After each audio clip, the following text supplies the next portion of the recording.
Bueno, como les había prometido, vamos a comenzar, no vamos a verlo todo completo hoy, sino lo vamos a ir viendo por partes, el cuento, lo vamos a ir siguiendo cada semana, porque son muy largos, si no va a haber muchos cuentos que me gustaría, son mucho más largos que estos inclusive, que tampoco lo podemos leer, porque si no, digamos, se robamos el espacio a otros que han preparado el trabajo para hoy. Entonces vamos a ir leyendo por partes. Así que bueno, hoy vamos a comenzar, como yo les había prometido, con una historia de fantasmas de Hoffman. Y no es muy largo, pero bueno, eh, vamos a ir comenzando con la primera parte. Una historia de fantasmas. Cipriano se puso de pie y empezó a pasear según su costumbre. Siempre que su ser estaba embargado por algo muy importante y trataba de expresarse ordenadamente, y recorrió la habitación de un extremo a otro. Los amigos se sonrieron en silencio. Se podía leer en sus miradas. ¿Qué cosas tan fantásticas vamos a oír? Cipriano se sentó y empezó así. Ya sabéis que hace algún tiempo, después de la última campaña, me encontraba en las posesiones del coronel de P. El coronel era un hombre alegre y jovial, así como su esposa era la tranquilidad y la ingenuidad en persona.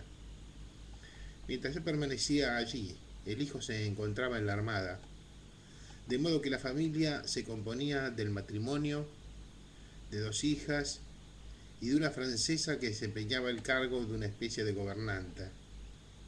No obstante, estar las jóvenes fuera de la edad de ser gobernadas. La mayor parte del tiempo eran alegres y vivaces. Rayaban en particular una de ellas con el desenfreno, un caliente de espíritu, pero apenas podía dar 5 pasos sin danzar 3 contradanzas, así como en la conversación saltaba de un tema a otro infatigable en su actividad. Yo mismo presencié cómo en el espacio de 10 minutos hizo punto, leyó, dibujó, cantó y bailó, y que en un momento lloró por el pobre primo que había quedado en el campo de batalla, y aún con lágrimas en los ojos, prorrumpió en una sonora carcajada cuando la francesa echó sin querer la dosis de rapé en el hocico del faldero, que al punto comenzó a estornudar y la vieja a lamentarse. H, fatalità. Ah, carino, porverino. Acostumbraba a hablar al susodicho faldero solo en italiano, pues esta era oriunda de Padua. Por lo demás, la señorita era la rubia más encantadora que podía imaginarse, y a todos sus extraños caprichos dominaba la amabilidad y la gracia, de manera que ejercía una fascinación irresistible como sin querer. La hermana más joven, que se llamaba Adelgunda, ofrecía el ejemplo contrario.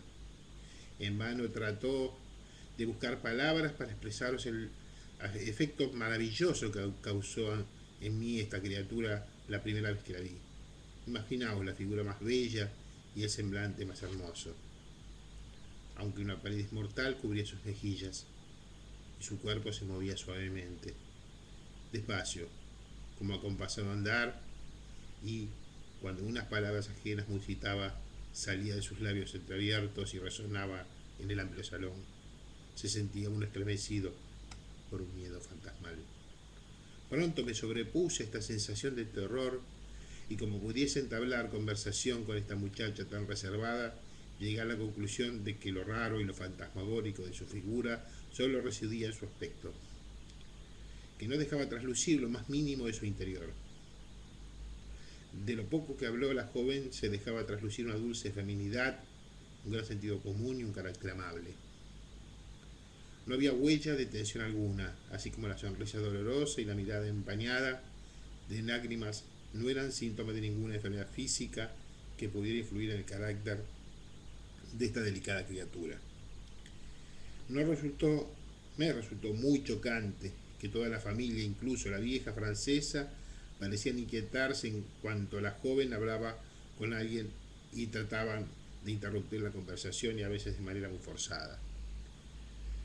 Lo más raro era que En cuanto daban las 8 de la noche, la joven primero era advertida por la francesa y luego por su madre, por su hermana y por su padre, para que se retirase a su habitación, igual que se envía un niño a la cama, para que no se canse, deseándole que duerma bien. La francesa la acompañaba, de modo que ambas nunca estaban en la cena, que se servía a las 9 en punto. La coronela, dándose cuenta de mi asombro, se anticipó a mis preguntas, advirtiéndome que Adelgunda estaba delicada y que sobre todo al atardecer y a eso de las 9 se veía atacada de fiebre y que el médico había dictaminado que hacía esta hora indefectiblemente fuera a reposar. Yo sospeché que había otros motivos, aunque no tenía la menor idea. Hasta hoy no he sabido la relación horrible de cosas y acontecimientos que destruyó de un modo tan tremendo el círculo feliz de esta pequeña familia. Bueno, dejamos por hoy, estábamos viendo algunos elementos que habíamos hablado, ¿no? Cómo trabajan los personajes, eh, cómo pone énfasis en la guerra, y lo que digamos, cómo ha impactado en la personalidad de las niñas, eh, lo cual habíamos hablado precisamente que era una de las, digamos, los planteos, ¿no? En general de los románticos y de los, en general, expresionistas posteriores, realzar la subjetividad.